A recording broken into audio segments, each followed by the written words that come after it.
Section 5. The Vengeance of the Dead. It is a bad thing for a man to die with an unsatisfied thirst for revenge parching his soul. David Allen died, cursing Bernard Heaton and Lawyer Gray, hating the lawyer who had won the case even more than the man who was to gain by the winning. Yet, if cursing were to be done, David should rather have cursed his own stubbornness and stupidity. To go back for some years, this is what had happened.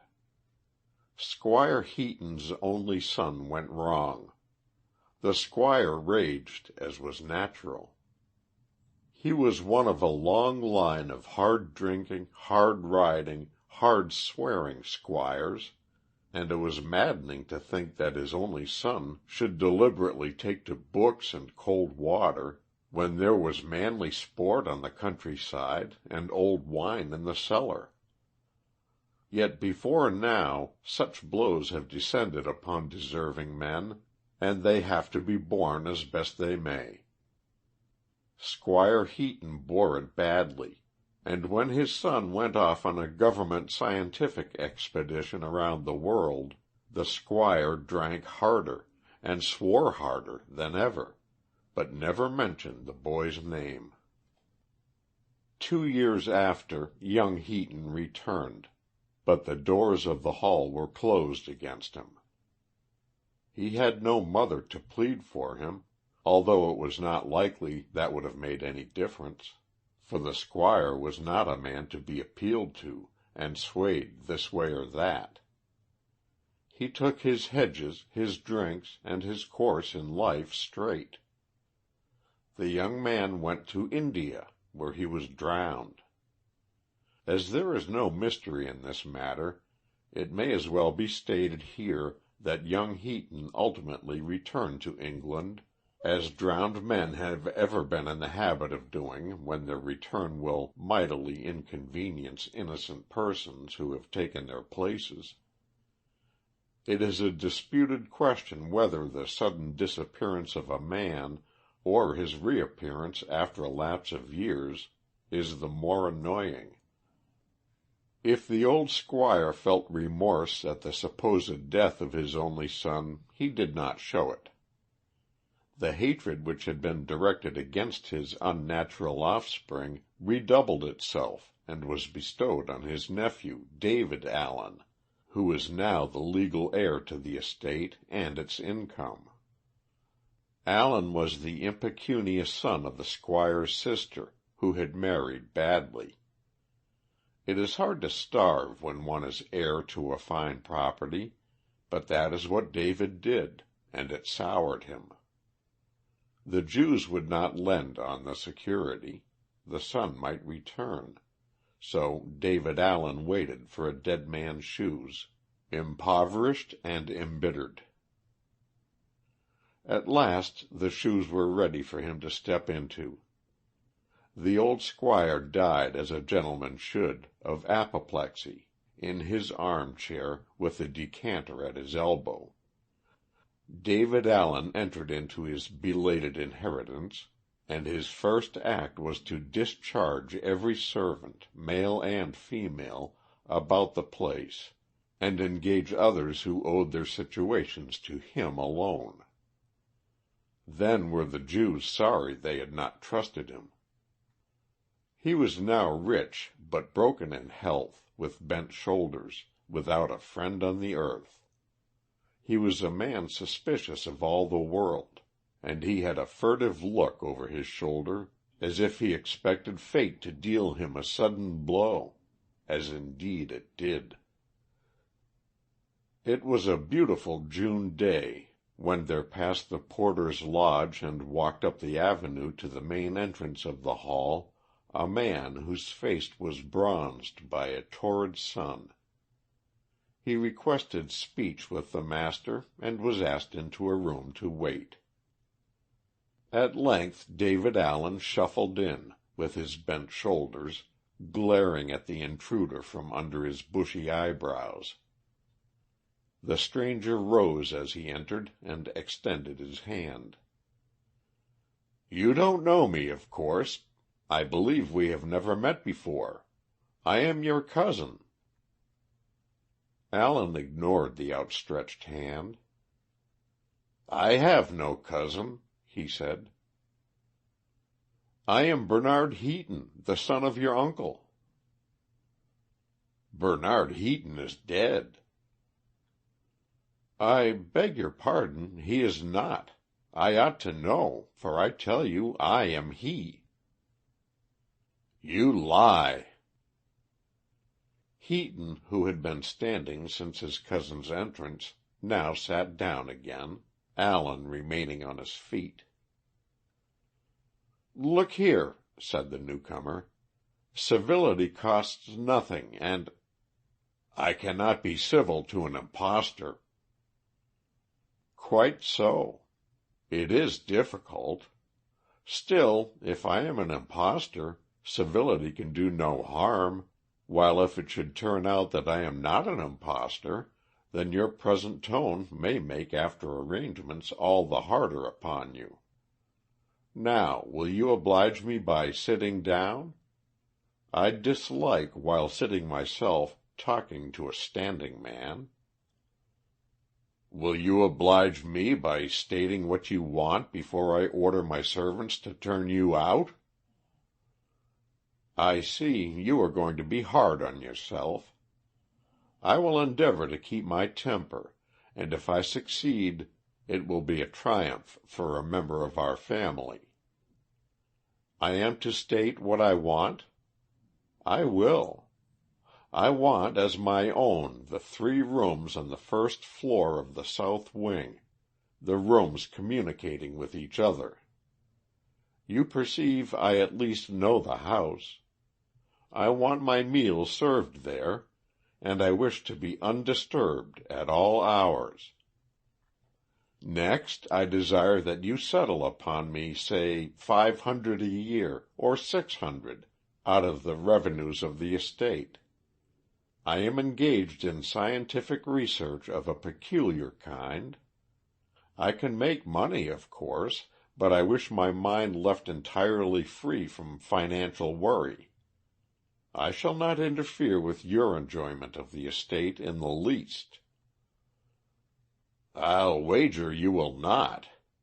So you think I am fool enough to harbor and feed the first idle vagabond that comes along and claims to be my dead cousin? Go to the courts with your story and be imprisoned, as similar perjurers have been." "Of course, I don't expect you to take my word for it. If you were any judge of human nature, you would see I am not a vagabond. Still, that's neither here nor there. Choose 3 of your own friends. I will lay my proofs before them and abide by their decision. Come, nothing could be fairer than that, now could it?" "Go to the courts, I tell you." "Oh, certainly, but only as a last resort. No wise man goes to law if there is another course open. But what is the use of taking such an absurd position? You know I'm your cousin. I'll take you blindfold into every room in the place." "Any discharged servant could do that. I have had enough of you. I am not a man to be blackmailed. Will you leave the house yourself, or shall I call the servants to put you out?" "I should be sorry to trouble you," said Heaton, rising. "That is your last word, I take it?" "Absolutely." "Then good-bye. We shall meet at Philippi." Alan watched him disappear down the avenue, and it dimly occurred to him that he had not acted diplomatically. Heaton went directly to Lawyer Gray and laid the case before him. He told the lawyer what his modest demands were, and gave instructions that if, at any time before the suit came off, his cousin would compromise, an arrangement avoiding publicity should be arrived at. "Excuse me for saying, that looks like weakness," remarked the lawyer. "I know it does," answered Heaton, "but my case is so strong that I can afford to have it appear weak." The lawyer shook his head. He knew how uncertain the law was, but he soon discovered that no compromise was possible. The case came to trial, and the verdict was entirely in favor of Bernard Heaton. The pallor of death spread over the sallow face of David Allen as he realized that he was once again a man without a penny or a foot of land.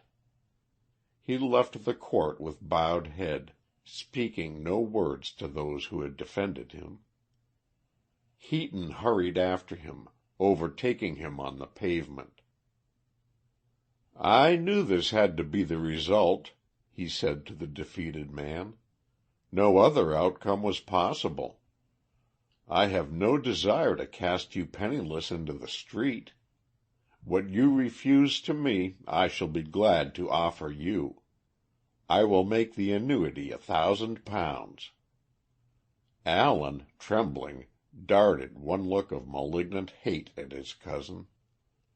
"You successful scoundrel!" he cried. "You and your villainous confederate Gray. I tell you—" The blood rushed to his mouth. He fell upon the pavement and died. One and the same day had robbed him of his land and his life.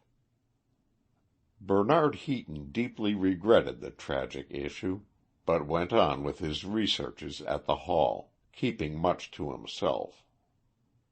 Lawyer Gray, who had won renown by his conduct of the celebrated case, was almost his only friend. To him Heaton partially disclosed his hopes, told what he had learned during those years he had been lost to the world in India, and claimed that if he succeeded in combining the occultism of the East with the science of the West, he would make for himself a name of imperishable renown. The lawyer, a practical man of the world, tried to persuade Heaton to abandon his particular line of research, but without success. "No good can come of it," said Gray. "India has spoiled you. Men who dabble too much in that sort of thing go mad. The brain is a delicate instrument. Do not trifle with it." "Nevertheless," persisted Heaton, "the great discoveries of the 20th century are going to be in that line, just as the great discoveries of the 19th century have been in the direction of electricity." "The cases are not parallel. Electricity is a tangible substance." "Is it? Then tell me what it is composed of. We all know how it is generated, and we know partly what it will do, but what is it?" "I shall have to charge you 6 and 8 pence for answering that question," the lawyer had said with a laugh. "At any rate, there is a good deal to be discovered about electricity yet. Turn your attention to that and leave this Indian nonsense alone." Yet, astonishing as it may seem, Bernard Heaton, to his undoing, succeeded, after many futile attempts, several times narrowly escaping death. Inventors and discoverers have to risk their lives as often as soldiers, with less chance of worldly glory. First, his invisible excursions were confined to the house and his own grounds, then he went further afield, and to his intense astonishment one day he met the spirit of the man who hated him. "Ah," said David Allen, "you did not live long to enjoy your ill-gotten gains." "You are as wrong in this sphere of existence as you were in the other. I am not dead." "Then why are you here and in this shape?" "I suppose there is no harm in telling you. What I wanted to discover, at the time you would not give me a hearing, was how to separate the spirit from its servant, the body, that is temporarily and not finally.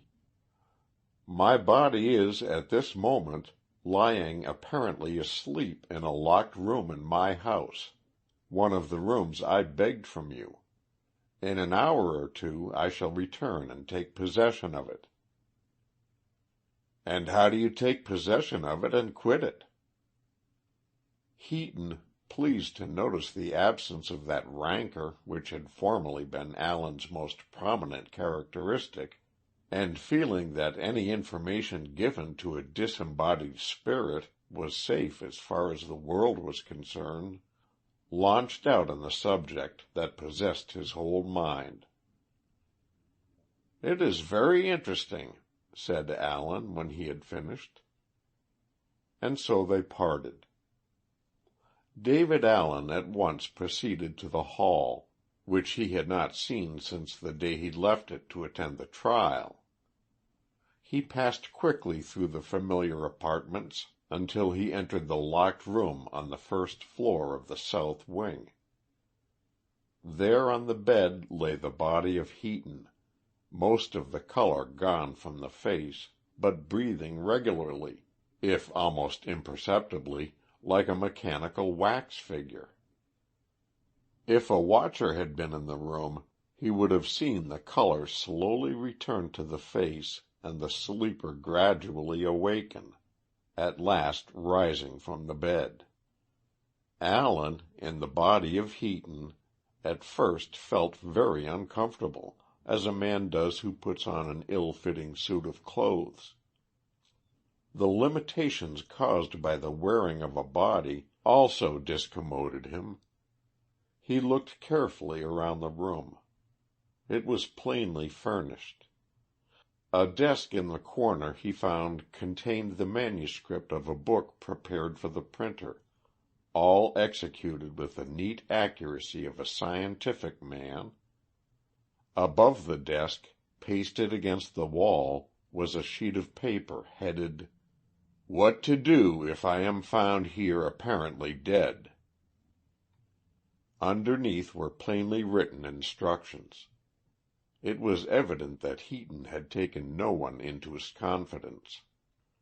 It is well if you go in for revenge to make it as complete as possible. Allen gathered up the manuscript, placed it in the grate, and set a match to it. Thus he at once destroyed his enemy's chances of posthumous renown, and also removed evidence that might, in certain contingencies, prove Heaton's insanity. Unlocking the door, he proceeded down the stairs, where he met a servant who told him luncheon was ready.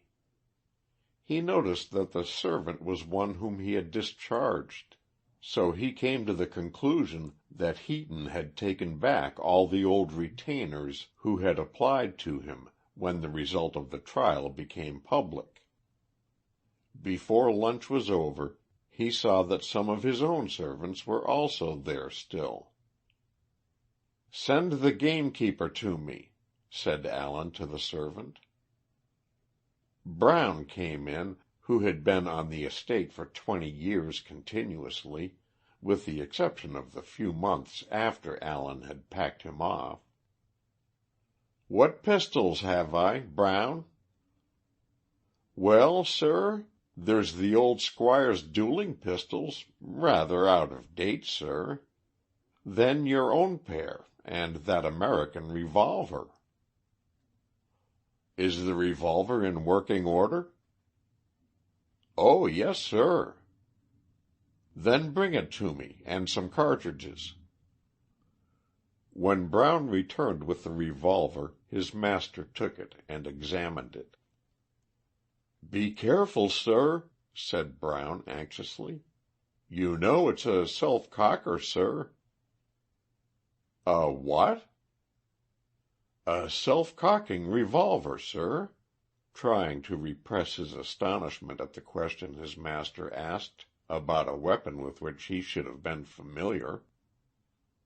"Show me what you mean," said Allen, handing back the revolver. Brown explained that the mere pulling of the trigger fired the weapon. "Now shoot at the end window. Never mind the glass. Don't stand gaping at me. Do as I tell you."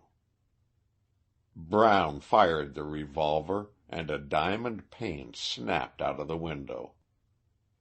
"How many times will that shoot without reloading?" "7 times, sir." "Very good. Put in a cartridge for the one you fired, and leave the revolver with me. Find out when there is a train to town and let me know." It will be remembered that the dining room incident was used at the trial, but without effect, as going to show that Bernard Heaton was insane. Brown also testified that there was something queer about his master that day. David Allen found all the money he needed in the pockets of Bernard Heaton. He caught his train and took a cab from the station directly to the law offices of Messrs. Gray, Leeson and Gray, anxious to catch the lawyer before he left for the day. The clerk sent up word that Mr. Heaton wished to see the senior Mr. Gray for a few moments. Allen was asked to walk up. "You know the way, sir," said the clerk. Allen hesitated. "Announce me, if you please."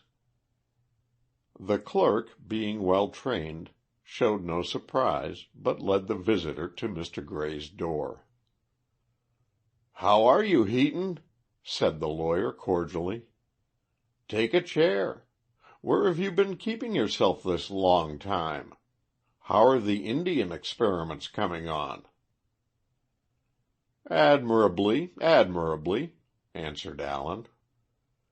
At the sound of his voice, the lawyer looked up quickly, then, apparently reassured, he said, "You're not looking quite the same. Been keeping yourself too much indoors, I imagine. You ought to quit research and do some shooting this autumn." "I intend to, and I hope then to have your company." "I shall be pleased to run down, although I am no great hand at a gun." "I want to speak with you a few moments in private. Would you mind locking the door so that we may not be interrupted?" "We are quite safe from interruption here," said the lawyer, as he turned the key in the lock. Then, resuming his seat, he added, "Nothing serious, I hope?" "It is rather serious. Do you mind my sitting here?" asked Allen, as he drew up his chair so that he was between Gray and the door, with a table separating them. The lawyer was watching him with anxious face, but without, as yet, serious apprehension. "Now," said Allen, "will you answer me a simple question? To whom are you talking?" "To whom?" The lawyer in his amazement could get no further. "Yes. To whom are you talking? Name him." "Heaton, what is the matter with you? Are you ill?" "Well, you have mentioned a name, but being a villain and a lawyer, you cannot give a direct answer to a very simple question. You think you are talking to that poor fool Bernard Heaton. It is true that the body you are staring at is Heaton's body, but the man you are talking to is David Allen, the man you swindled and then murdered. Sit down. If you move, you are a dead man. Don't try to edge to the door.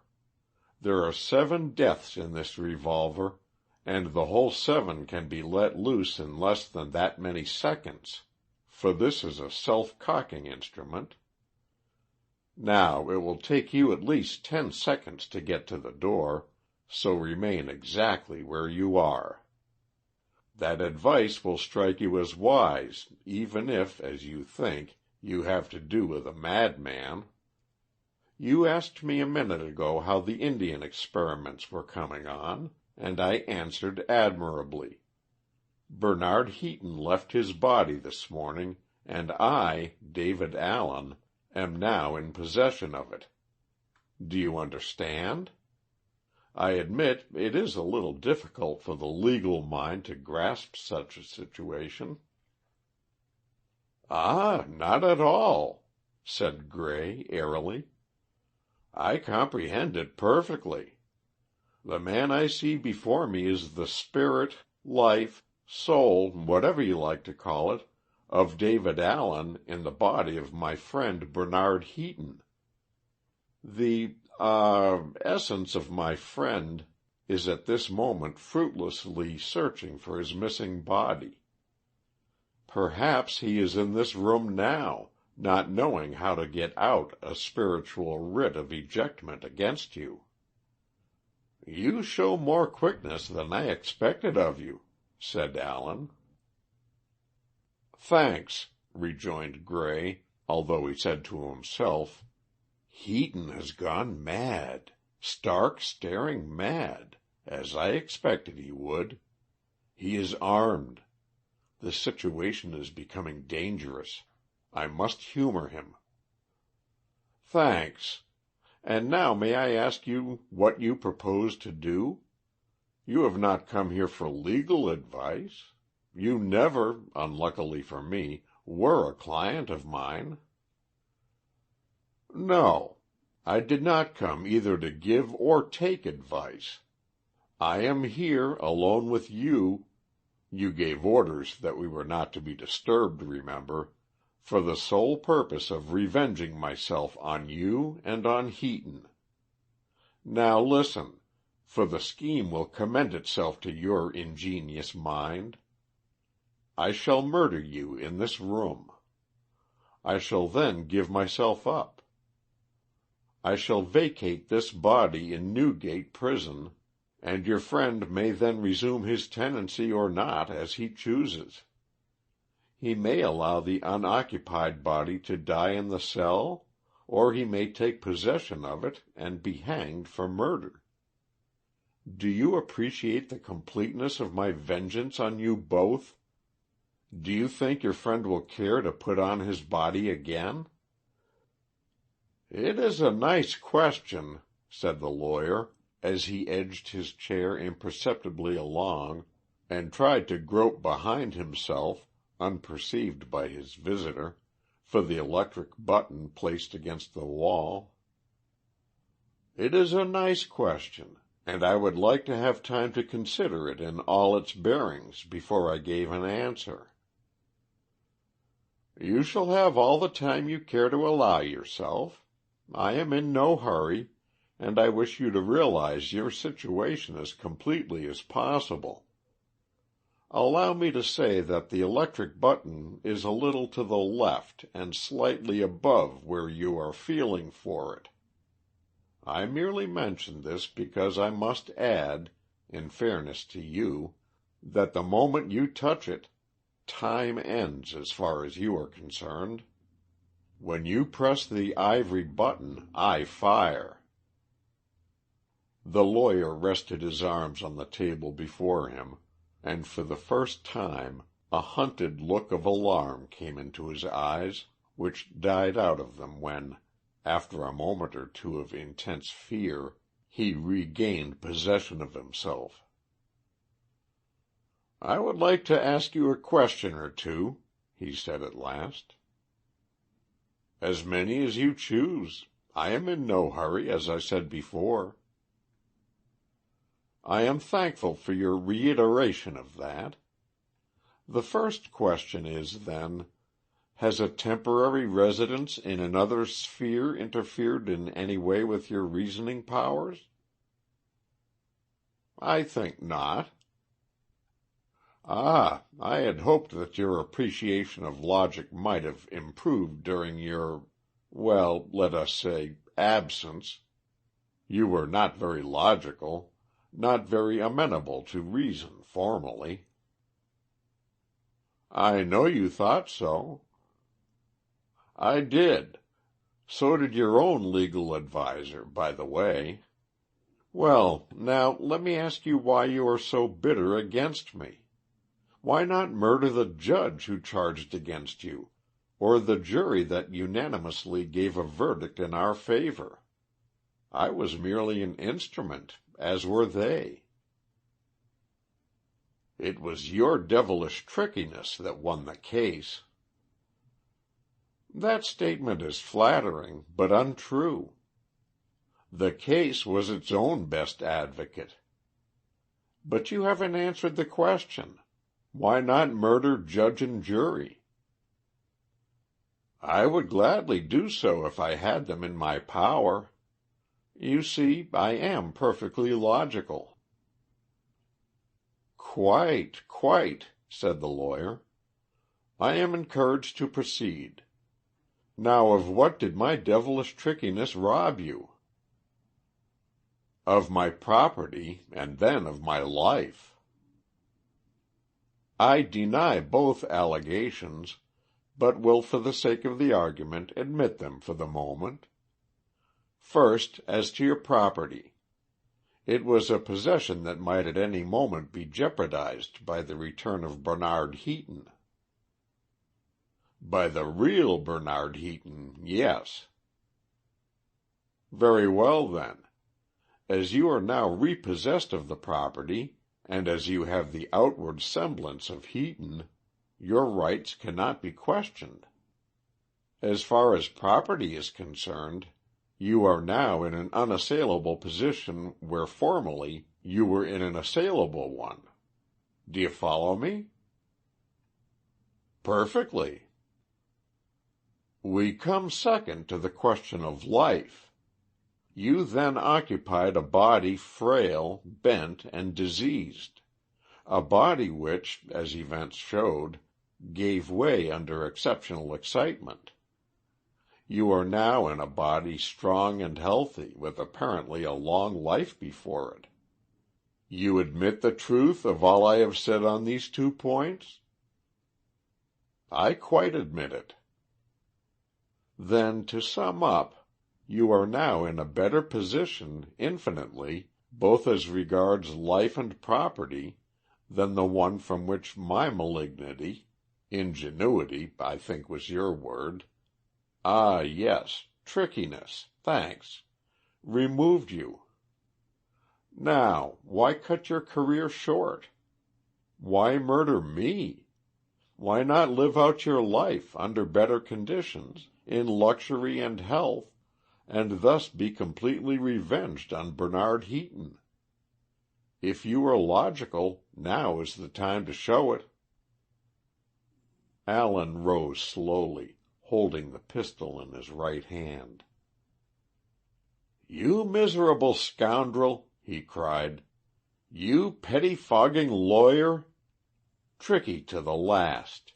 How gladly you would throw over your friend to prolong your own wretched existence!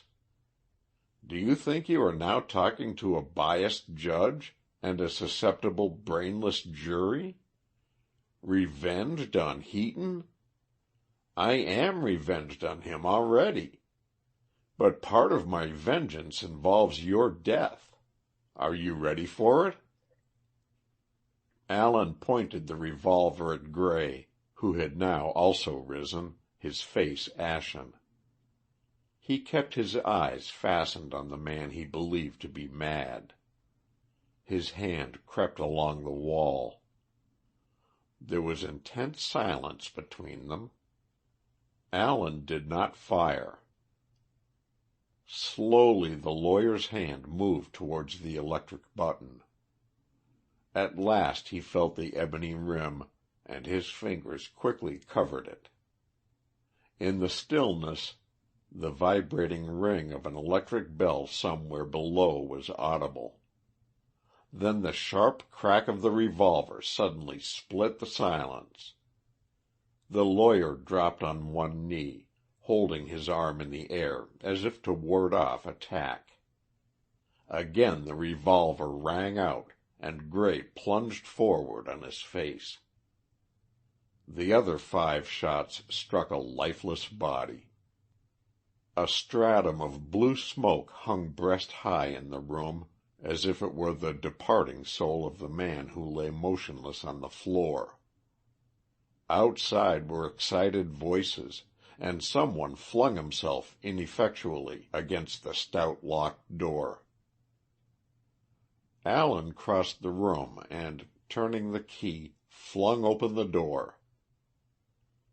"I have murdered your master," he said, handing the revolver butt forward to the nearest man. "I give myself up. Go and get an officer." End of Section 5